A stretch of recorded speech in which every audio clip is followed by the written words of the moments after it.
Welcome to Women Mastering Midlife, where we dive deep into the rich complexities of womanhood in our middle years. I'm your host, Victoria Bird, a pharmacist, certified women's health coach, and your guide on this transformative journey. Whether you're navigating perimenopause, thriving in menopause, or mastering midlife's many transitions, this is your weekly dose of expert guidance, compassionate support, and a judgment-free space to explore it all.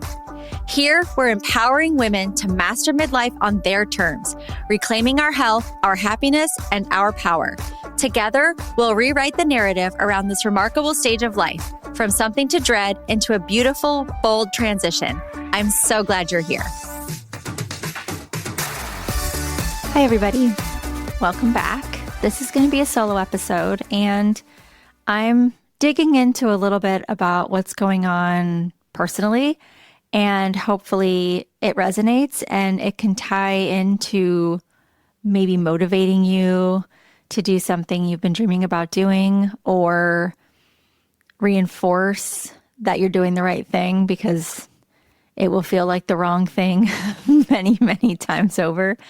I'm pretty disappointed in myself that I wanted to post all of these as videos on YouTube, because I'm in my glasses, got a little bit of tinted sunscreen on, and a sweatshirt that I had to change because the shirt I had on, I got coffee all over. But if you're listening, it doesn't matter what I'm wearing, right? The message is the same. So I remember pharmacy school. I graduated in May of 2004, so 22 years ago. And I remember there were a few students in the class that were older, probably in their early 40s, probably younger than me. And I just remember thinking, God, they're so old. Why are they coming to pharmacy school? This is terrible. And they were always the ones who, didn't come to class after a frat party the night before, probably hungover. They didn't sit there thinking about the next weekend or the boy in the class they have a crush on. They were there for business. And I can say that now because I will be that person. I will not be in person. I am doing an asynchronous online program for a non-traditional PharmD route. So there are a couple schools in the country who offer this doctorate program for licensed pharmacists to get their PharmD. Some of them are foreign grads that are getting their doctorate in a U.S. facility or U.S. institution. Some of us are BS graduates, but I was the last graduating BS class in the country. So everyone in this class will be either a foreign grad or older than me, which feels kind of nice because it is daunting to go back for your doctorate. And it's very daunting to think about going back to pharmacy school. I was not a great student in pharmacy school. I was a student of life. I was a student of socializing. I was not a student of good study habits. And pharmacy school was a means to an end for me. And so this time around, yes, it's a means to an end. It's a means to getting a doctorate, but it's also different. I'm approaching learning differently. I understand the impact of really understanding the material that I will be learning. So for me, this will be, I hope it's not going to be easier, but in some ways, I hope it's going to be easier. And so I'm coming here in, a breath of honesty. I had no intention of ever going back to pharmacy school at this age. But when you are 46 and the state determines that your marriage is not considered long-term, 17 and a half years married, 23 years together in a long-term committed relationship, a return to work is expected. And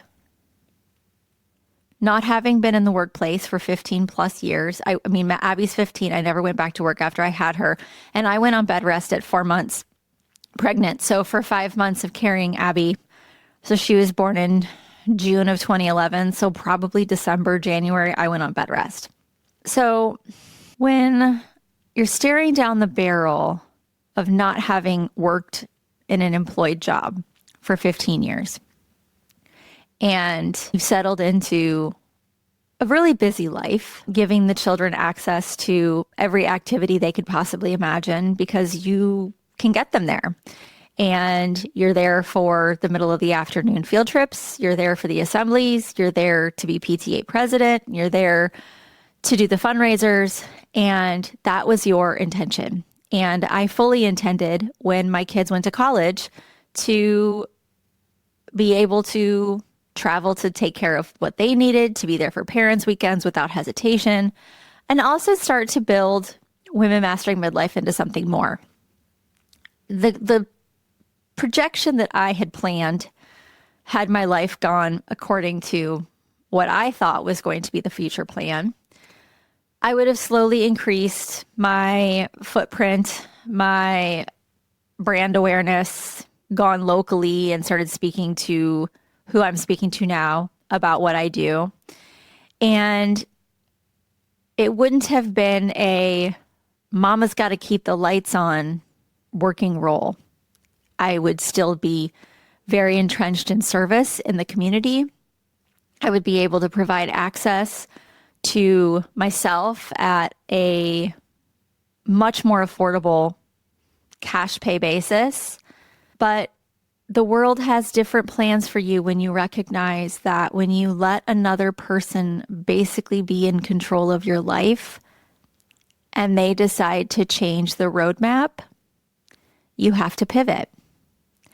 And so the dreams I had for Women Mastering Midlife are still very firm.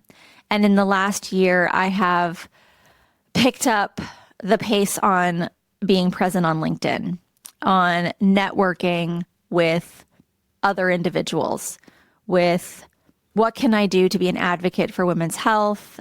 How do I leverage being a pharmacist? Because I guess that's something I should preface this whole episode by saying, is that I really leaned into health coaching and integrative wellness and said pharmacy, but not really utilizing my pharmacist background or license in any capacity. There's so many restrictions and regulations on a licensed profession that don't exist in the health coaching space that I was fearful. And I hadn't been a pharmacist for a very long time. And so I wanted to make sure that I was safely providing information, care, and access to women in a way that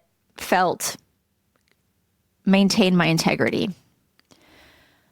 So that is why I didn't really ever lean into pharmacy. But as the expectation of work, the expectation of starting a career at 46, not because I wanted to, but because I have to, there's this feeling of being a cockroach with the lights turned on. You're scrambling. You don't really know which side is up. I applied for a lot of jobs, which didn't even get a call back, let alone an interview. I had one interview that never went past the first interview. There is a feeling of ageism, sexism in the workplace. And that's true. On the other hand, in 3 years, both of my kids are out of the house and my work availability changes because I won't have the kid that has the little league game at 4:00 on a Tuesday. And I won't have the kindergartner that has an assembly at 11 a.m. on a Friday. Those are the things that I was very fortunate to be a part of, but they won't be restrictions on my time. And in a couple years, both of my girls will be out of the house. And so that will change everything. But for now, having 15 years of no work experience in an employer's office of any sort, your resume gets kind of tossed to the side a little bit. And so building something of my own started to really ring to me, but also understanding that my pharmacy background is a dinosaur. It's archaic. The guidelines that I learned and passed my boards on have long since changed and been rewritten many times over for many disease states. And so I could understand as a pharmacy employer not wanting to bring that into the workplace as a liability and as an efficiency issue. I will never forget being a young pharmacy manager and rolling my eyes and cringing every time we had a float pharmacist who, bless her heart, I'm not going to call her out on here, but she hadn't worked in a while and went back and started working per diem, and she was slow and she backed everything up. And there were a lot of complaints about her. I don't know how long she worked and if it was sustained. I had moved out of the state at that point. But all of that being said, refreshing my knowledge in pharmacy, because I've maintained my license, but it hasn't been active. I haven't actively worked in a pharmacy. I haven't, when you pick continuing education to renew your license, I pick women's health. I pick things that are important to me, not everyday general medicine. So those are things that I will be learning, and I'm very excited to learn them. But also having a doctorate means that I will have the specialization ability to be more of a clinical pharmacist. And gosh, wouldn't it be fantastic if my clinical pharmacy background was able to pave the way to being a women's health pharmacist and being able to integrate myself into a healthcare team providing services for midlife women, working with cash pay physicians to handle their between visit care, working in a primary care setting. I don't even know. The possibilities I feel are endless. But in order for me to do that, the credentialing is important. The credentialing matters to physicians. The credentialing matters to institutions. So when I stepped out of traditional pharmacy practice in 2011 to be a stay-at-home mom, a lot of things changed in healthcare. We saw COVID. We had just started vaccinating a few years before I stepped out. And so there's now tests to treat. You can become a certified pharmacist that can dispense birth control in the state of Washington. And so not only has the pharmacy space changed, but I have changed. I've evolved into a different person. And I've grown in ways that were outside of traditional learning institutions. I remember in 2018, 2019, a pharmacy student that I went to school with and I worked at St. John's Hospital in St. Louis with for a while. She became certified through the Institute of Integrative Nutrition. And a lot of her posts on Facebook were really about understanding nutrition and how food can really change your overall health. And I thought, you know what? This is crazy. Like, this is really a thing. I recognized in my family, being the matriarch, being the stay-home person, it was my job to provide nutrition and all of the health, well, everything, the doctor's visits, the well checks, all of those things were part of what I had to do as my responsibility at home. And so if I was providing healthy, nutritious food to enable my children to grow into the best version of themselves, those were things I needed to learn. We didn't get a nutrition background when I went to school. And so that's why I really was like, IIN sounds like a great opportunity for me to learn about different dietary lifestyles. And it opened my eyes to looking at health and nutrition in a completely different way. And after completing that, I was like, gosh, this is not an accredited program through the National Board of Health and Wellness Coaches. And if there's ever any prospect of health coaches being able to work inside a healthcare team with physicians and, in hospitals, whatever, then I need to get some sort of certification from an accredited institution. So that's where I found the Integrative Women's Health Institute. I had looked at different functional medicine and different integrative wellness programs, and there are a lot out there, but I really wanted to lean into women. I was getting into my 40s. I didn't know what was going on with my body or my life. And I was like, oh my gosh, this sounds great. This is exactly what I need. And Dr. Jessica Drummond, she's a physical therapist by trade. And so it was very heavy research-based. It was very clinical, and it was hard. It was a very hard year. And we had to do weekend-long retreats where we were on Zoom in person, connecting with other students. and really honing our coaching skills and understanding behavior change. And I think that's one of the things that I will take with me as a clinical pharmacist. That's also one of the things that a lot of health coaching on social media is missing. Behavior change, like understanding the behavior change process and understanding the way people think makes a huge difference in your approach to working with people.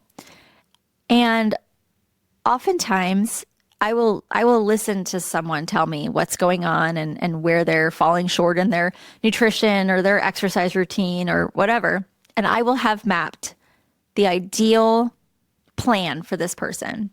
And that's nowhere near what they're ready to do or what their bandwidth is or their income or their willingness to spend money on things for their own wellness lies.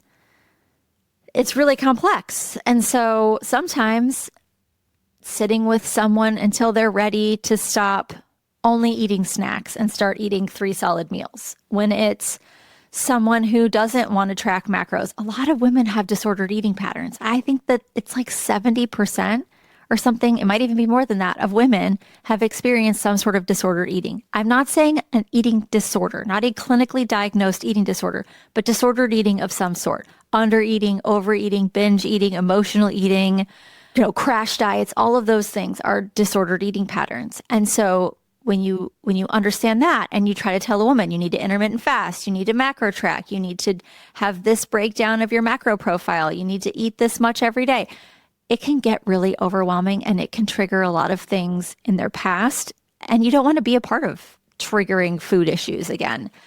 So there's a lot of nuance. There's a lot of individualization that goes into the coaching and listening to the person in front of you. And it's not so much being in the driver's seat, but it's being in the passenger seat and helping them pick the right song or helping them look ahead for construction on your phone or a detour or knowing that you're going the right way. I like to think of myself as riding shotgun. So now that I'm entering pharmacy school I don't know when this one's going to post, but in a week, I have orientation. I will meet the other 39 students in my cohort. We will be on this 2.5-year journey together. I will be back to having a syllabus. I will be back to having lectures to listen to and notes to take and homework to turn in and tests to study for. And I'm really nervous. I'm nervous I won't make it through. I'm nervous that I'm not smart enough or my brain won't retain what it used to. High brain fog. I'm hoping that my hormone therapy's gotten that all under control. And there is a part of me that's nervous that someone will be convinced that going to school is not the most necessary thing for me to make money and I won't be able to finish. And that little twinge of not being in control of that, I'll tell you, being a mom of 2 girls, I've been having a lot of thoughts about all of this. Would I forego staying home? Absolutely not. I still think my kids need me home, which is why going back to school asynchronously is perfect because I can still drop off my youngest at school before she's driving a car, and I can still take her to her orthodontist appointments until she's done with those, and I can still pick her up from cheer practice and show up for all the things, the choir in the middle of the day. Those are all things that I will still be able to do while I'm in school. And they deserve that. They deserve having a mom around who's been around. It's not, things happen in life where people have to do things they don't want to do. I'm fully aware of that. But there are times when that doesn't have to be the case unless someone else wants to remove that option. And that really impacts the kids, which is unfortunate. But I am going to go to school. I could have delayed enrolling. I would have been started in the next fall cohort, it's a year, it's rolling admission, but they start in the fall. So regardless of whether or not I applied in November or I applied in July, I was going to start in August with this group. And so I wanted to go ahead and get started because I want to be done in 2.5 years. I don't want to wait another year. I want to get this thing rolling. And so I am moving forward with the idea that this is how everything is going to work out. So I'm excited and nervous, and I'm going to do it anyway. My book is coming out, I think, Women Mastering Midlife, which will be a compilation of podcast interview guests and their wisdom and conversations I've had with women blended in with my own experience and how I work through the midlife transition process, asking open-ended questions. The very end of the book is actually guided open-ended questions to help set you on the path of kind of trying to figure out where it is you want to take your journey. So I'm really excited for that. And I'm excited to have speaking opportunities if they come up. I'm excited to begin to build and process Women Mastering Midlife, coincidentally going to school. I'm taking baby steps. It's daunting. I'm sure there are people out there, there's women out there who have judged that I gave up a pharmacy career to stay home. And what was the comment I saw? Look at where you are now. And I could look at it that way, but I'm choosing not to. I'm choosing to look at it as I would still stay home with my kids in a heartbeat. I would just rethink the expectation of clarity and openness and financial security that can happen in a stay-home parent relationship, whether the woman or the man stays home. I've heard people say postnuptial agreements are a great idea, not a bad one. Would I tell my girls not to stay home with their kids? Absolutely not. Oh gosh, how many tangents can I go off on in a day? So I think that starting school, getting a few classes under my belt, seeing how much time it really takes will help me understand bandwidth. I'm lucky that I have the opportunity to do this on a gradual pace. I think that, the current research on adult learning suggests that while processing speed may shift with age, crystallized intelligence, the accumulated knowledge and pattern recognition built over decades, tends to support rather than hinder how adults integrate new material. Quite excited about that. I will take that. I'm excited to lean into my experience, both working in the pharmacy and life, and how I interpret patient care. There's a few things I'm hoping it's like kind of riding a bike, that once I get into classes, things start to come out of this dusty old pharmacy brain of mine. They kind of cough up, I'm excited that motivation for this is not getting the grades, pleasing the parents, getting a job, like all of the external pressures that were on me in my 20s. And even like getting good grades when I was a lot younger, A's were kind of expected. Now it's absorb as much as you can, be able to integrate it into clinical practice, take care of people. So there's a lot that's changed since I went to school. Some of it will stay the same. The prescribing landscape in 20 years is definitely a gap I'm ready to close. The WHI came out around the same time I was graduating college. Graduating pharmacy school. So those things, are going to look different. I'm interested to see the changes in text. I think DePiro was on its 13th edition. I think I was like 5 or 6, the 5th or 6th edition when I was there. And I'm excited. There's a readiness for learning more than the fear of the door being closed, that we're too old to go back to school. And I want to I don't want to drag this out. I don't want to talk forever. I just wanted to share where I'm at in kind of a rambling, follow my rabbit trail sort of way. My apologies, because it is a process. And every time I think about the process, or every time I think about where I am or where I want to go or how I have to get there, or the other things that are going on in this whole process, as well as having a 15-year-old who's learning to drive and a 17-year-old who's applying to college, I wanted this to show in real time that it's not a pretty picture. I stayed curious. I'm going to stay curious. It's not really a reinvention or a restarting. It's just a building of this version of me. There's been a lot in the last year that I've already seen change in who I am. I'm like, if I were to tell 2023 Vicky what 2026 Vicky looks like, she'd be shocked. There's a lot of things she'd be shocked about, but she'd be shocked by what I have become. And I think she'd be proud. And that's what's pushing me to keep going. And so I'm excited to have you guys join me in this process and follow along on my crazy journey of pharmacy school. And there will be days when I'm sure I fail a test and I think it's all over. Or there will be days when I have to do math again and my brain just can't wrap its head around it. But I'm going to give myself grace, and I'm going to utilize my cohort. I'm going to utilize my faculty, and we have like the internet in a totally different way than we did 20 years ago. Right? I mean, like, I took chemistry on paper tests. We had like file cabinets in the fraternity house of old tests for decades. I don't know how that works anymore.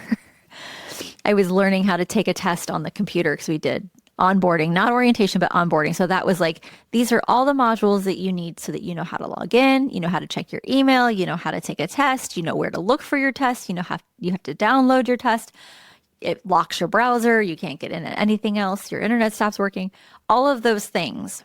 We didn't need an onboarding process 20 years ago.